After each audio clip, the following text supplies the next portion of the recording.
Алло, папа, қалыңыз қалай? Жақсы, өздерің қалайсыздар? Жақсы, қалыңыз қалай? Денсаулығыңыз қалай? Жақсы, жазып артыңыздан мен. Қалай, жұмысың қалай болып жатыр? Жақсы. Иә, көріп отырамын, сен жақсы жұмысың күшті.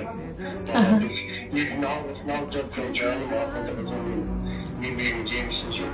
Сізге рахмет айтамыз, көп рахмет сізге. Бар болған үшін рахмет, папа.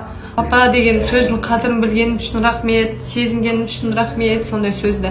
Сізге үлкен рахмет, бар болыңыз, деніңіз сау болсын, бақытты болыңыз. Сіздерді жерге қаратпауға тырысамыз біз. Жерге қаратпай өмір сүреміз, Алла қаласа. Мен мақтанышымен мақтап сендерсіңдер ғой. Осы бір сөздерді айту бұрын сонша қиын болғаным ба?